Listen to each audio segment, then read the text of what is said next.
రాగి దోశ చేపల పులుసు రెండిటి కాంబినేషన్ అయితే చాలా బాగుంటుంది. కొత్తగా చూసేవాళ్ళు ఛానల్ని సబ్స్క్రైబ్ చేసుకోవటం మర్చిపోవద్దు. ఇలాంటి నాన్ వెజ్ కాంబోస్ అన్నీ కూడా బ్రేక్ఫాస్ట్లో కంటే కూడా డిన్నర్లోకి చాలా బాగుంటాయండి. నేనైతే డిన్నర్లోకి ఎంజాయ్ చేస్తాను.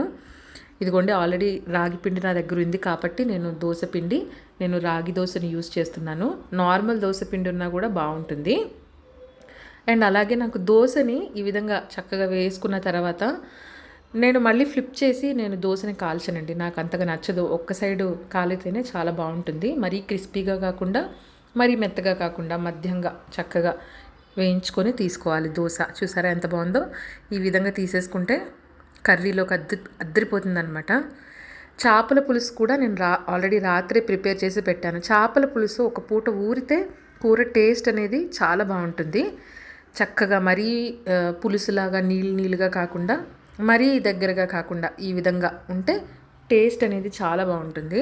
ఒక పూట అంతా ఒక నైట్ అంతా పక్కన పెట్టేసి వండుకొని నైట్ వండేసుకోండి, మధ్యాహ్నం పూట తినండి. చాలా బాగుంటుంది ఇలా తింటే. చేపల పులుసు ముక్కలు కూడా చాలా టేస్ట్గా ఉంటాయి. ట్రై చేయండి. ఎలా ఉందో నా కమెంట్ బాక్స్లో మెన్షన్ చేయండి.